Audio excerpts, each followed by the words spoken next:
Hello and welcome to our PFL post show. The event in Dubai just wrapped up. Highly anticipated event, one of the most anticipated main events in PFL history. It was Usman Nurmagomedov versus Paul Hughes, number 2. This for the vacant PFL lightweight title. There is a new champion. There's actually a new champion in the light heavyweight division as well. They're starting to figure it out now. You need champions to top your divisions. We're going to be talking about this and a whole lot more right here on the post show. I'm Ariel Helwani. Joining me tonight is the great Petesy Carroll, of course, the host of the critically acclaimed podcast, The Crack. Petesy, I'm in no mood, and I can't imagine how you feel right now to do the usual dilly-dallying at the top of the program, because if I'm being 1,000% honest with you right now, we just watched a great fight. And sometimes when you have a great first fight and then you look forward to the rematch, you wonder if the rematch could top the first. I don't know right here and now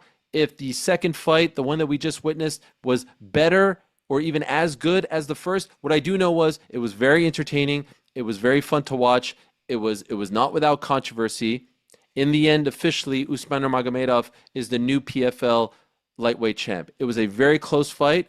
I scored it 3-2 for Paul Hughes. I gave him the second, third, and fifth. Obviously, Usman gets the first and the fourth. It was very close. I thought it would go either way, and when I had a 2-2 going into the fifth, I thought Hughes probably needs a stoppage here to ensure the victory. However, the reason why I am livid right now is because it doesn't feel as though Hughes was playing with the same deck as Mr. Usman Nurmagomedov. And what I mean by that is one judge, PT, had it. If the announcer, who didn't have the best night, if I'm being 100% honest, if he is correct, and we're waiting the scorecards, he announced that one judge had it 50-45 in favor of Usman Nurmagomedov. He had another judge giving it 49-46 in favor of Usman. Now, 49-46 is a 4-1. All right, we're saying 3-2. Still, I don't see how you don't give Paul Hughes at least 2 rounds. 50-45, as I sit here today, PT, and I'm quite agitated, might be the worst singular scorecard that I've ever seen in the history of mixed martial arts.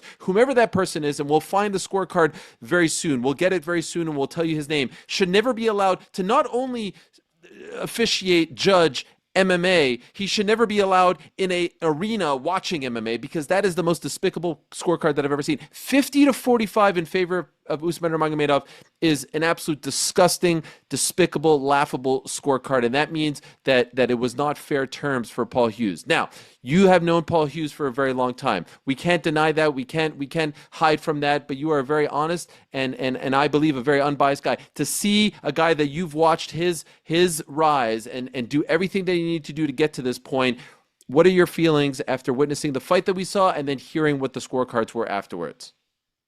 I can tell you, as soon as the announcers started reading out the scorecards, I just left the room, because I knew it wasn't going to be 50-45 Paul Hughes. I knew it was not going to be 49-46 Paul Hughes. And the reason why I have an issue with that, Ariel, is because in the lead up to this fight, this was the conversation everybody was having on Irish MMA. He cannot go the distance with this guy. He has to stop him. He will not get anything going his way in Dubai. And unfortunately, this fight perpetuates that exact opinion, because I don't know what you are watching if you don't have Paul Hughes winning a single round of that fight. I actually do have I have issues with the 49-46 card as well, but when there's 50-45, you don't really need to even go there. That's an absolutely egregious card. And I mean, you talk about how long I've covered Paul. At the end of the third round, I start thinking about like how many times this guy's career has nearly been taken away from him, and how he is now in this moment fighting in this guy's backyard. And a lot of people, and we had Donna Corby on the Crack earlier talking about all the Irish expats that live there. The reason why Dubai are paying for these fights is to have Nurmagomedov there. There's no doubt about that. Everybody understands that. If you've covered a fight in the Middle East, you understand that. But Paul gets a very good reception as well. However, the officiating today, it would turn your stomach. It's just absolutely uncalled for. To judge a fight like that, 50-45, there's not a single person in the world that can walk away from that fight thinking Paul Hughes didn't win a round. It's horrible. And honestly, the other issue I have with it is that's that kind of boxed off for him now. You're not going to fight for the title again.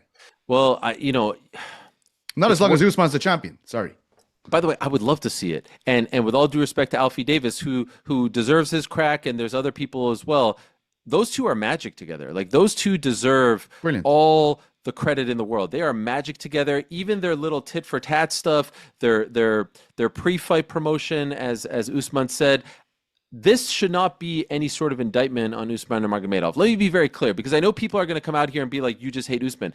Excuse me, I'm not criticizing Usman Nurmagomedov. I'm criticizing the gentleman that gave a 50-45 to Usman. As I sit here right now, I feel like, hey, if we would have sat there and said 48-47, Usman, super close fight, let's rewatch some of Absolutely. those rounds, I would have been like, hey, man, that's not a robbery. That's a very close, hotly contested fight.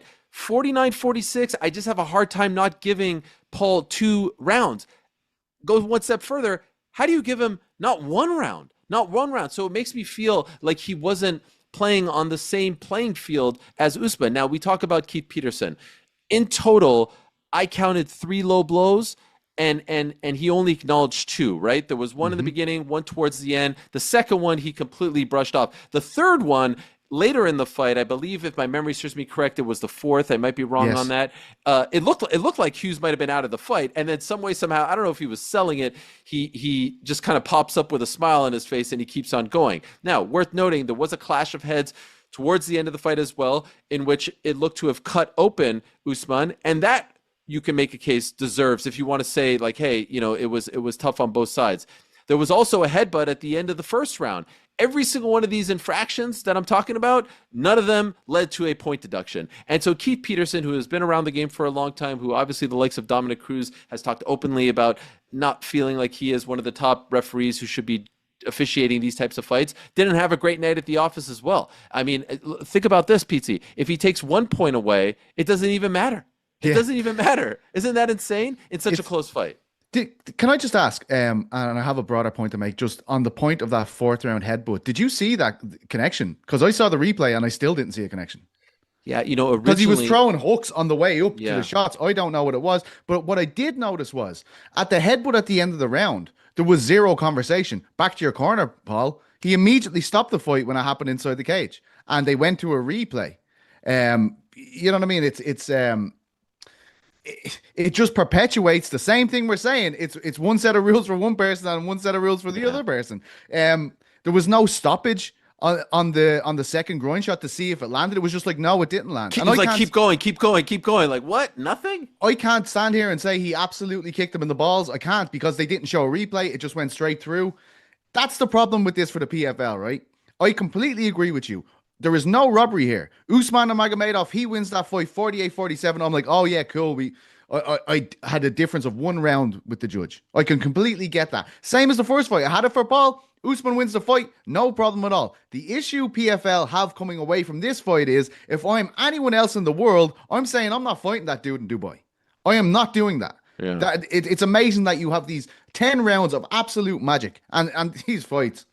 These are the best fights in PFL history between Hughes and Usman Nurmagomedov. And Usman Nurmagomedov, can I tell you, the improvements I saw today from that guy. His jab was like a piston. Paul had a really rough time figuring out Usman's jab today, and he was jabbing from kicking distance. He was exploding over range and hitting him with it.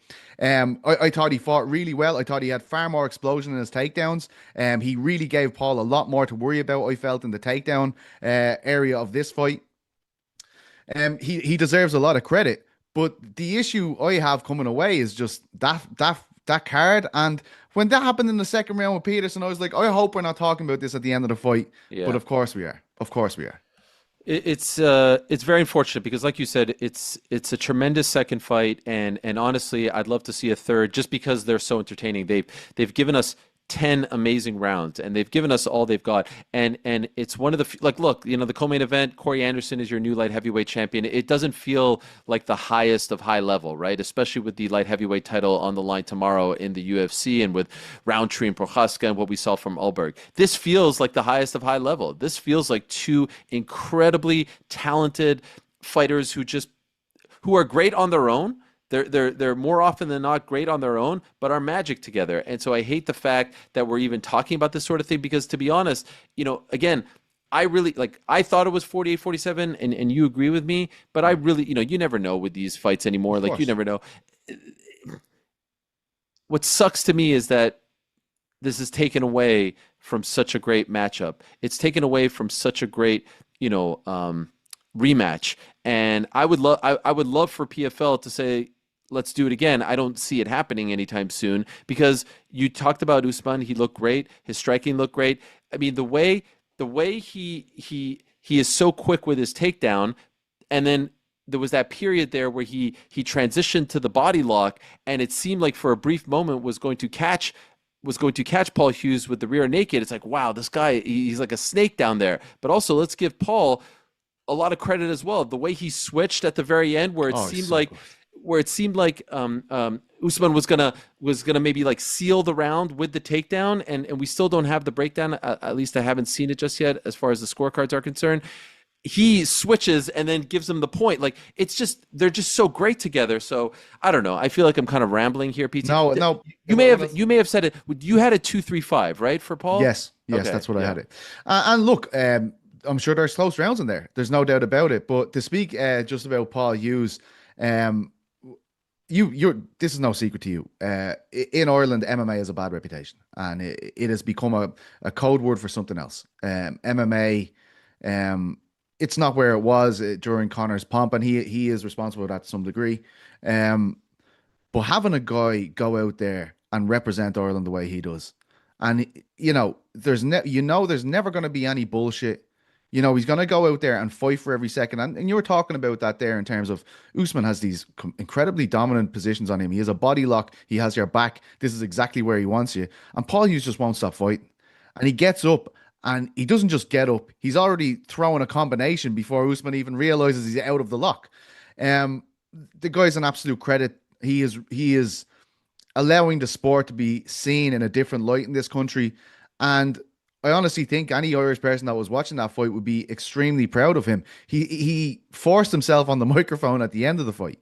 Usman spoke as the victor. He absolutely should get the right to speak to the people there, and the people adore him in Dubai. So I was happy to see that. But the fact that Paul had to take the mic then, request to speak to the people that traveled over to find him is just, it's a nod to how humble he is, first of all, and how much it means to him to have the city of Belfast, to have Derry, to have all these places in Ireland. And it really is the whole island behind this guy. He's an absolute credit to us. So fair play to him. He had every right to piss and moan and Yeah, he complain. did What the not do fuck that. was that? He did not do that. He shook Usman's hand, and we lived to fight another day. So fair play to Paul Hughes. I think he's calmer than me and you for some reason, Ariel, which is absolutely crazy. Honestly, I think he's in shock. When they said 50-45, he sort of laughed like, "Oh my God, I'm getting the screw job here." I mean, we can now forever call this the Dubai screw job. There was once the Montreal screw job in 1997. This is now the Dubai screw job. You know why I feel this way? Because again, we have to be careful here, and I have to be careful as well. This was a close fight. And Yeah, again, I think we're both in agreement. 3-2, totally okay. 48-47, totally okay. What bothers me about the 50-45, and then to another degree, the 49-46, is it makes me question what the hell did I just watch? absolutely. You know what I mean? Like, was that legitimate? Was that ever going to go his way? Other than a knockout, was that ever going to go his way? And then it makes me question Keith Peterson too, because Keith Peterson had a bad night on his own. If it's 48-47 for Usman, then I'm like, yo, Keith, you got to do better next time. But when you couple not a single point deduction for the three low blows, and then the headbutt at the end of the first round with the 50-45 and the 49-46, I'm wondering, like, what the hell was that? What did we just watch? What is going on Compound here? everything's being compounded. That's exactly the feeling I had. And I'm sure every person that was watching this in Ireland and the UK and whoever else, as soon as they read that, like that's the issue for me. As soon as that card comes out of the announcer's mouth, there you know who it's for. Like that this is the crazy thing, and that's a real problem for PFL. Like just as a brand, you can't have people feeling that way. Like these are big nights. These Dubai nights are important. They did great things here. They've sold out a big arena. Like I'm sure it was hard to secure the arena, even with the amount of people. There's a lot of passion flying about the place. There's people from Dagestan. There's the Muslim community there. There's Irish people probably drinking, probably enjoying themselves. I'd say it's a feverish atmosphere, and fair play to them for doing this massive venue and all that stuff. But the problem is, you come away questioning the legitimacy of the officiate, and You that come away questioning the legitimacy of the whole damn thing. And that's the death of sport. Once you're in that conversation, when does it stop being sport? Do you know what I mean? Like that Yeah. that is the idea that you have in your head. So it's I, very I, I feel unfortunate. grossed out by this, man. I feel grossed out. And I have always said that Patty versus Jared Gordon is the worst collective scorecard in recent memory. There have been some bad ones. Diego There, Sanchez, Ross yeah, Pearson. yeah, there have been some bad ones. But this like singular score, I want to know who that guy is. Like we need to investigate that man or woman. I don't know who it was. Well, if PFL, they need to release as much information as they possibly can They here. have to distance themselves from this. They have to distance themselves from this situation because, by the way, I was talking about this with On Air Jordan. Did you see going into the fifth round, FanDuel had Usman up like minus 1150, minus 1150 going to the fifth round. There, well, How is there you that? go again. That's another thing. That's another fucking how like How is that possible? What's going on here? I looked at that and I was like, what? And I don't bet on the fights, but they had it on the screen, and Paul was like a plus. I don't know. It was like 345, 400. I was like, is this the same fight that I'm watching? What's going on here? I had a 2-2 going into the fifth.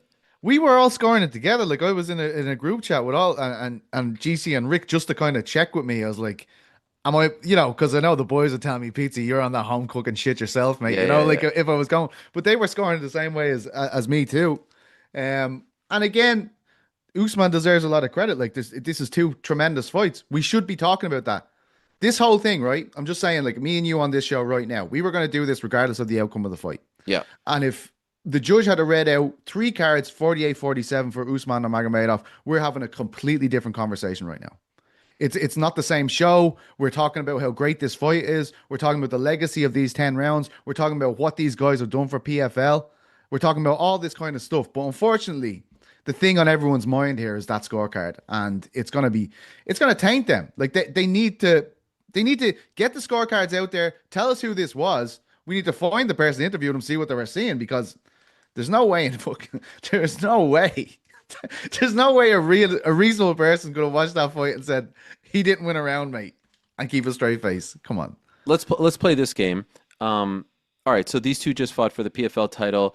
Usman Nurmagomedov is now the brand new PFL lightweight champion. And by the way, they deserve some credit for finally figuring this out. Which is, hey guys, we need champions at the top of your weight classes. You now have three officially. You now have Costello Vanstinas at 185. You've got Corey Anderson. Congratulations to him. Not much to write home about regarding that fight, but he did what he had to do. And then lightweight, you've got Usman Nurmagomedov. By the time the year is over, we'll have Chris Cyborg versus Sarah Collins for the women's featherweight title. And they'll decide who will be the official champion there. And you'll have Renan Ferreira versus Vadim Nemkov for the heavyweight title. We kind of view, I think we all do, Dakota Decheva as the uncrowned, dare I say, 125-pound women's champion. But you'll have at least what? You'll have 5 champions by the end of the year. So they're starting to figure out and they're starting to clean it up, and that's all well and good. These two guys just fought for the lightweight title. We suspect. Oh, as my screen see it, this is how long I've been sitting here. Turn out the lights in the Hey, library, yeah. mate. We suspect Ilya Taporia. I'll say it right here now. Arman Sarukian versus Dan Hooker is happening November 22nd in Qatar. We found out just a few days ago. As a result of that, I suspect it's going to be Ilya Taporia versus Paddy Pimblett or Ilya Taporia versus Justin Gaethje. I think it's going to be Paddy, as I said earlier in the week. Do these guys, Hughes and Usman, can they beat Ilya, the current lightweight champion? Can they beat Paddy? I think most people, and Paddy and Paul have quite a beef, as you know. Like Yeah, this that is would be not great. and that's a great fight. And Paddy's a lot better than people give him credit for, as we've said many times. Like, people were talking about him before he came to the UFC, like, oh, this guy's, he's going to get found out immediately. And look at him now. Like, he's right up there. Um, that would be a huge fight. I don't think either of those guys get outclassed by either of those guys. Like, I don't think Usman goes in and fights Ilya or Paddy, and everyone's like, oh, wow. Jesus, PFL is terrible. Like, these are high level fighters. And Paul Hughes has sparred Ilya Taporia many times. And these guys have been in the same room and they really respect each other's skill sets. And interestingly enough, they're both undersized lightweights. They're both guys who came up from featherweight, are probably a bit shorter in stature than most of the guys in the division, but really pack a big punch. I don't think either of those guys are uncomfortable with any of the top guys in the UFC. I think they are that elite, and I think they've proven that in these fights. I think And again, I can't like this should be a moment PFL are planting their flag and like look at these two fucking savages. Like look at the 10 rounds these guys had, and you would happily watch another 10. That's very rare when you have two fights and one victor in two fights and you're walking away going, as you said, like I'd love them to do it right now. Like that is something to be celebrated, but unfortunately, it's very hard to get onto any of those things tonight. Paul Hughes and Paddy Pimblett would be a fucking unbelievable fight though, if it could happen. Yeah, I think Ilya beats the two of them. But I I'd put don't. Ilya absolutely at the top of the pile. Yeah, yeah. Absolutely. Yeah. Okay, we just got the scorecards. The scorecards read as follows, excuse me. Brian Minner is the individual who scored it 50 to 45 in favor of Usman. Hadi Ali is the judge who scored it 49-46. Now, this is what's interesting about what I'm looking at right now. According to what PFL just put out, Hadi Ali has it 10-9, 10-9, 10-9, 10-9 for Usman, and then 10-10 in the fifth round. That They're has to be a 10-10. typo. I mean, but even if it was 10-10, that would not equal to 49-46. Mark Right? Goddard is having an aneurysm somewhere looking at someone giving a 10-10 in MMA. He does But but not but, like but that you shit. understand what I'm saying? That wouldn't equal Well, it's 49-46. fucking even worse now. What the Remember, you're fuck? making it fucking worse. You've given us transparency and somehow it's made it fucking worse. They didn't What is even going add it on, up. lads? Okay, Brian Minner has been around. So let's just go with Brian. Let's pretend like that's a typo. Well, I don't pull up know. MMA decisions on it. Yeah, Brian no, I have. Minner's. I've got it up. I've got it Okay. up. So he's had some. I mean, he's done a bunch since January of this year. He's done. I don't know. I'm doing quick math here. Over 20 events, and he goes all the way back to 2010. UFC 118. He was there. I googled his name because it's hard to keep track of all these guys. And there is.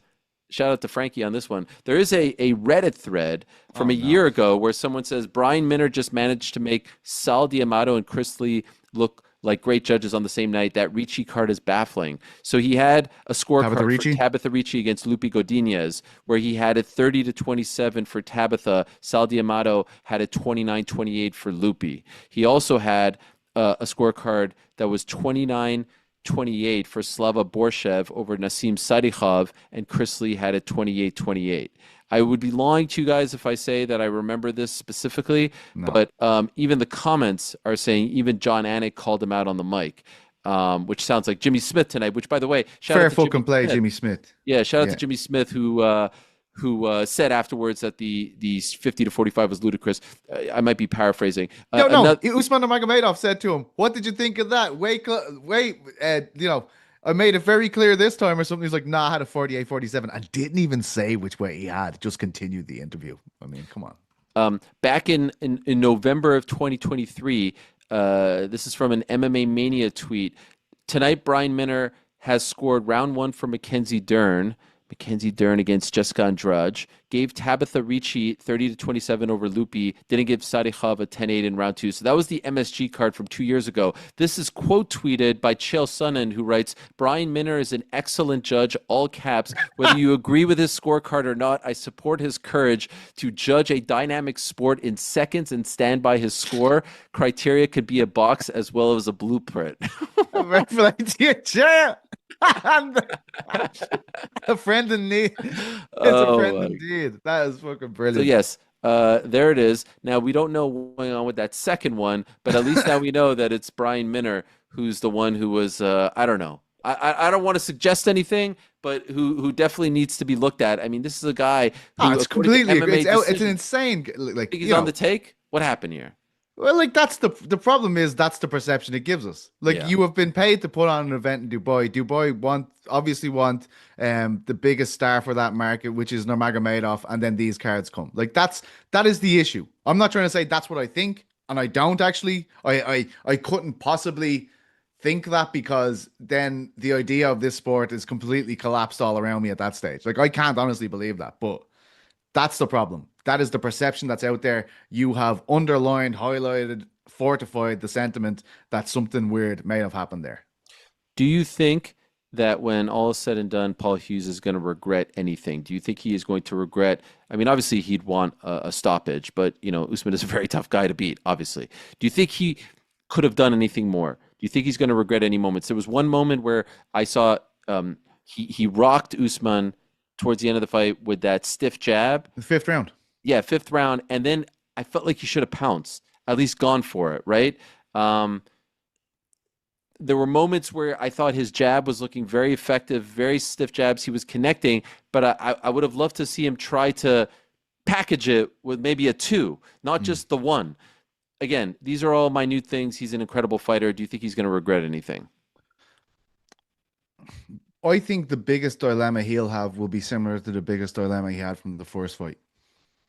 When they they give him time for the third groin shot and he's down on the ground, I think the last time in the last fight, the idea coming from FAI was that illegal shot to Usman allowed him to recover, and it gave him time, and he was able to get a second wind, and it was a much more competitive fight. We had him in a really good spot just before then, and we kind of let him back into the fight for taking that break.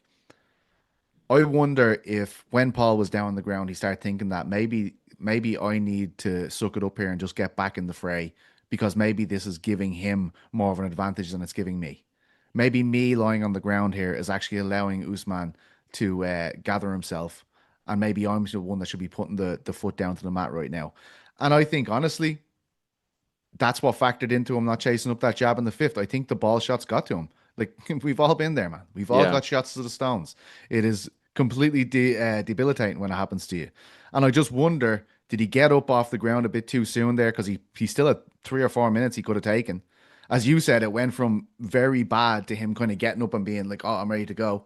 I think maybe that'll be a conversation they're having next week. Like, should we have stayed down, collected ourselves completely, and then had that extra 2 shots at the end of the combo? And I agree with you. I thought he was throwing a left hook at the end of all of his combinations, and that's a classic boxing thing. So you line up back in this in the right stance, and your stance is perfect nearly when you put the left hook at the end of your combinations. But I thought for sure he was going to catch him at 1. But fair play to Usman, he was very wide to it. Like, he copped on it very early. And again, that jab, he was splitting Paul. He was hitting him hard. You saw the damage to his eye. I think he was just very good at breaking up his rhythm, not allowing Paul to be the one that's constantly moving forward. We saw more of that in the first fight. I thought Usman's jab did a great job for him, just breaking up the rhythm and breaking up patterns for Hughes tonight. They're having a mayor over at the PFL because they've just tweeted out a new scorecard. And shout out to Nolan King, who noted that the original scorecard actually had typos in every single scorecard. That's great. Because I didn't notice this, by the way. Brian Minner, according to the original, they had it listed as 10-8 for Usman. 50-45. If he really was a 10-8, then it should be 50-44. And also, how the fuck do you give Paul Hughes an 8 in that round? Right? I mean, that's Wait, hang on. I don't know what the fuck is going on here. Yeah, what round? In the 5th round. In the original scorecard, they have it listed as 10-8 for Usman, which should have made it 50-44, which is even crazier. It gets better. Darryl Ransom had a 10. Wait. Did he have the opposite of our scores there? Like, he had the full...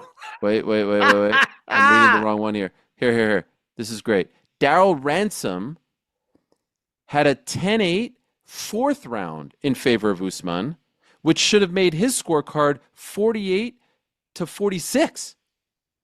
Not even 48-47. Do they know what the rules, the new fucking rules they passed on 10-8 rounds? 10-8. Do you know how bad it has to be at this stage? And then Hadi Ali had a 10-10, which of course wouldn't equal. Why do they have wrong scorecards? Why are the scorecards wrong? Why is that happening? And it's worth mentioning this because it just, again, it calls into question all of this. It's fucking bullshit.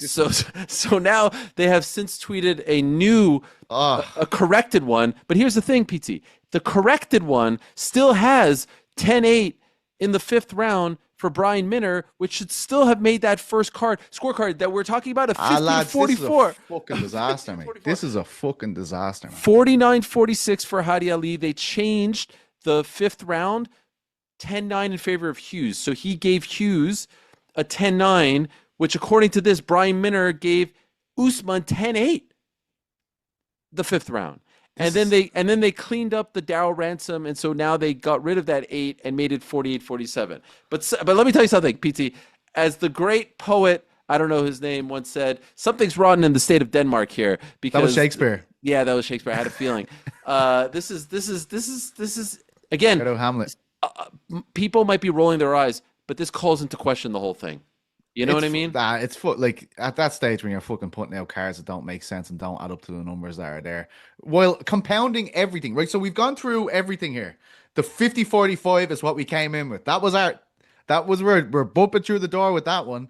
Then we go on to the Keith Peterson kind of giving a break for an alleged foul on Usman and only giving one break to Hughes, even though he was in front of Hughes when he got. And honestly, it wasn't like a massive headbutt, but it's a strike after the round has ended. We have that. Now we have scorecards. This is the transparency we're waiting for that do not add up to the numbers that are on them. So like, you know, even the biggest fuck, even Don Davis should be looking at this going, you know what, lads, what the fuck happened? What happened? What is after happening with this fight? Do you think the referees like just took the liberty to deduct points on their own? Like, you know what? That looked like a headbutt there in the fifth. I'm going to take a point away. I can't wait to talk to Paul Hughes' team because I could see him when they're on the ground. They had an issue at that point as well. Liam Shannon and Patrick McAllister in the corner. Paul was on the ground and they were like, "You're letting him speak to his corner. Like can you do that, please?" And then they were like, "This has to be a point. It's the third time." And you were like, "They were all accidental." That's what he said to them. They're all accidental. Yeah.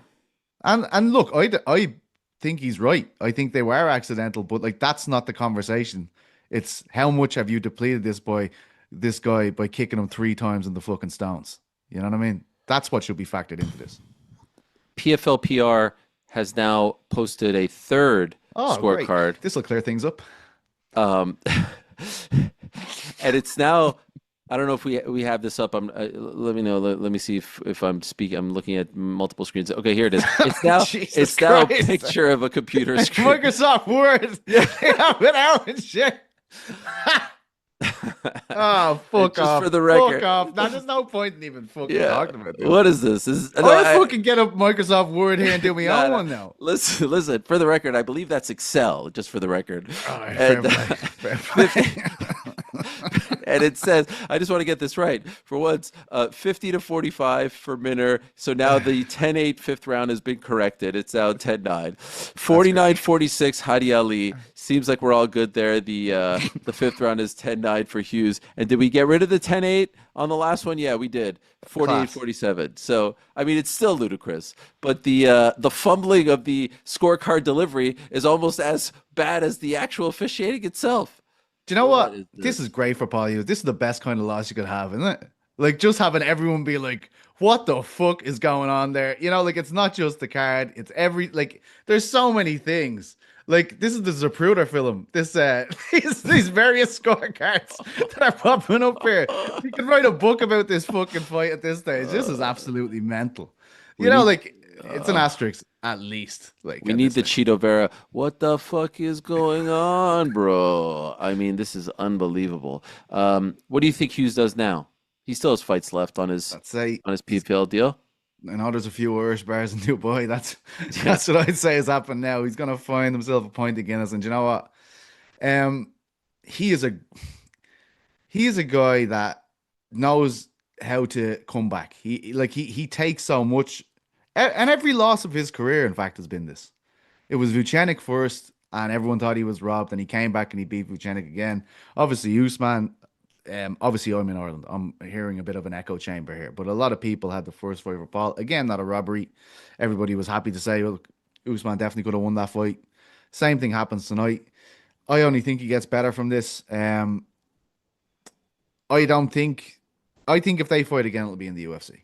And honestly, after seeing what happened tonight, I don't think that's necessarily a bad thing. Do we want to talk about the co-main? Corey Anderson is the new light heavyweight champion. Were you impressed? Yeah.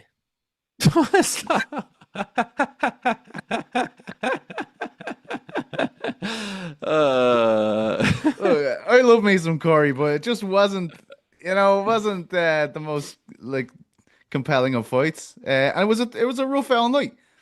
Like the Yeah. main card was tough. Hey, Sergio Pettis, let's give him his props. Yeah, well, that was fucking insane, to be fair. Losing Yeah. that fight, loses the first round, and then nails the spinning back elbow in the second. A How can you like the beautiful. Pettis brothers, man? They're both Yeah, so fucking it cool, was man. great to see Anthony bigging him up, going Yeah, yeah, crazy yeah. on social media. Pettis saying he wants a title shot. Absolutely, you got to do that.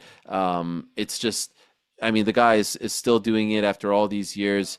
I remember him losing his UFC debut at UFC 185, I do believe it was, at the very beginning of that card in which his brother lost in the main event to RDA, losing his lightweight title. Let me see if I got this right. No, actually, his debut.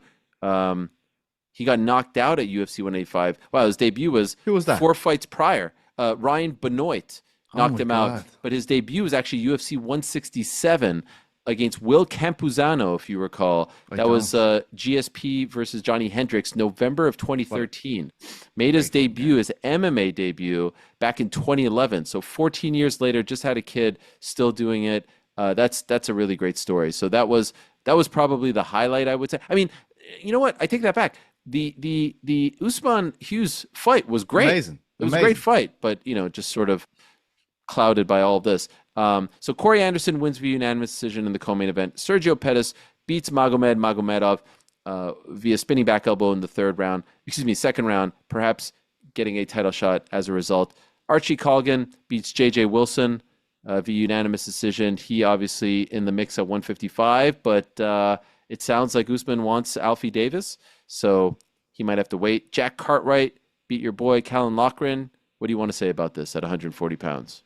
Yeah, I mean, it was a really tough fight to take on short notice. That was meant to be the McGrillen fight, and I thought like McGrillen was a better matchup for Kalen. And McGrillen's a really hype guy out of Carl Prince's gym, Manchester top team, a Atiba fight tomorrow night. They're a great gym, one of the shining lights of the UK scene at the moment, and doing things in different ways too, which I really appreciate. Haven't gone the conventional route with Cage Warriors, things like that. Um, Kalen, former bantamweight champion of Cage Warriors, takes on Jack Cartwright now on 3 weeks' notice. Another former champion with Cage Warriors and 140 pounds. And if you saw the stature of these guys, Kalen's like a fire hydrant. He's a spark plug, whereas Cartwright's long, lean. He's got a wrestling background, even though he mostly strikes. And I just thought that could be a way tougher matchup for Kalen, and it proved to be. He got going in the third round. I thought that the game plan he used in the third round probably should have been, if he could have got it going earlier, would have helped him a lot, because he just took Jack down and he kind of landed grounded strikes. But Jack Cartwright's striking was just too good in the first 2 rounds. Rifle winner in the night. Yeah. The other result that I think is worth mentioning is Puya Rahmani.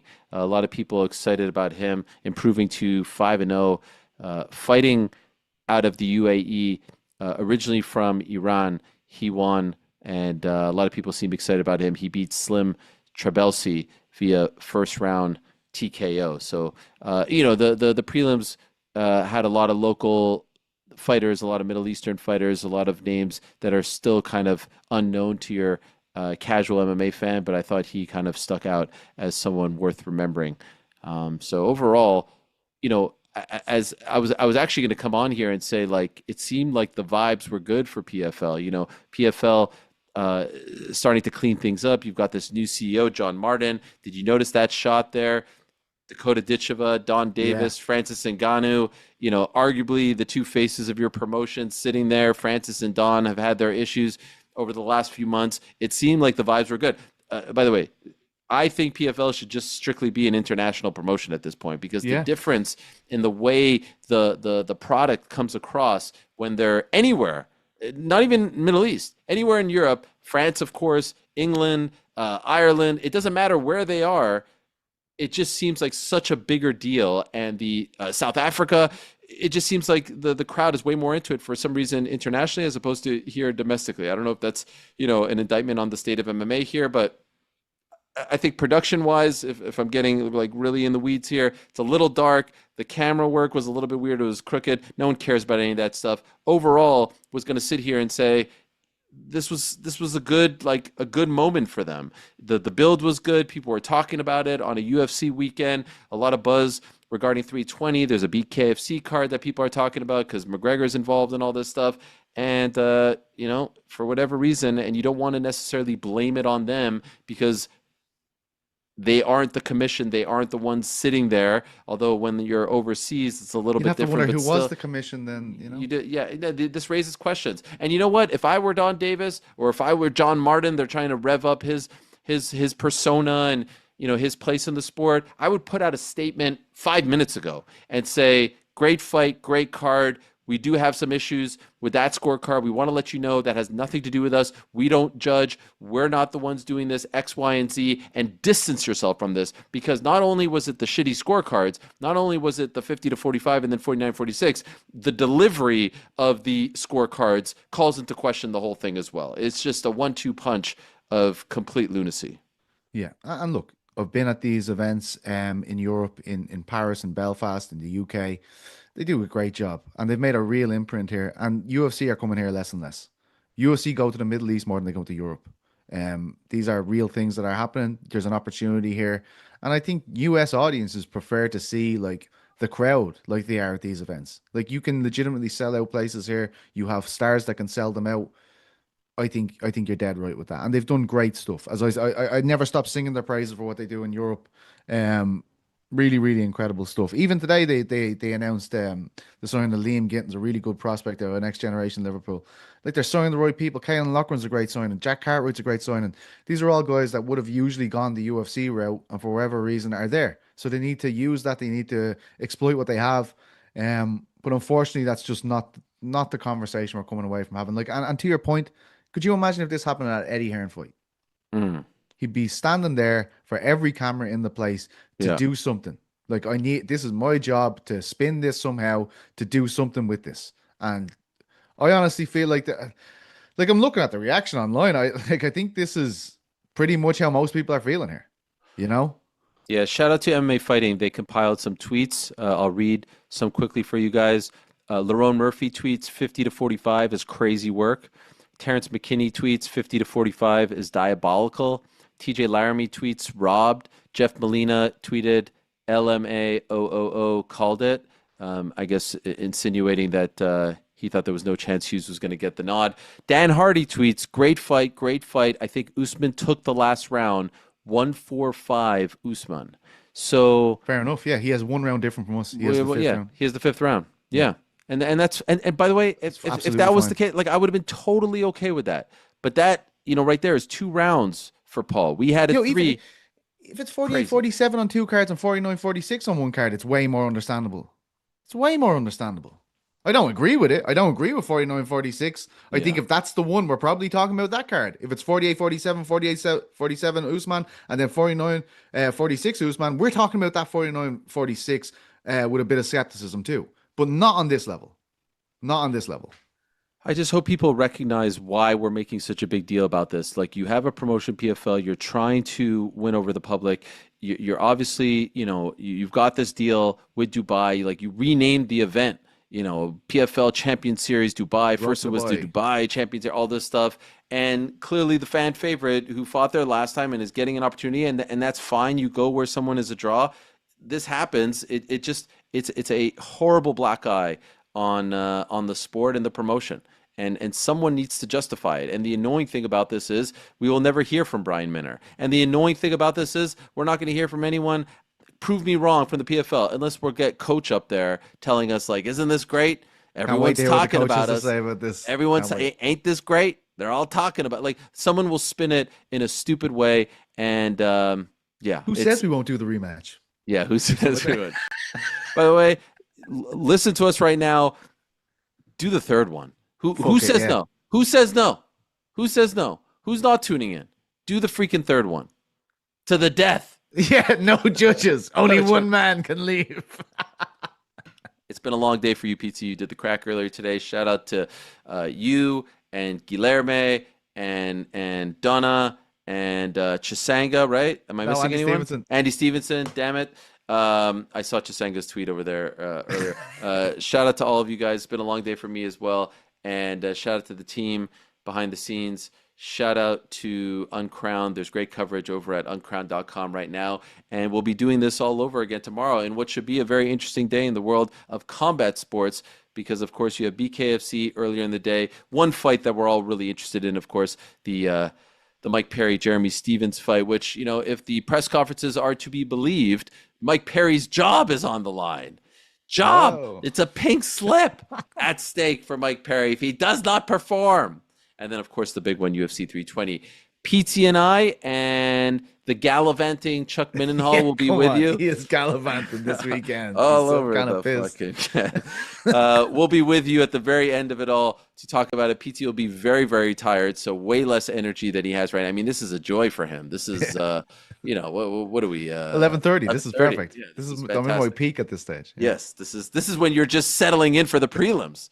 For goodness sakes.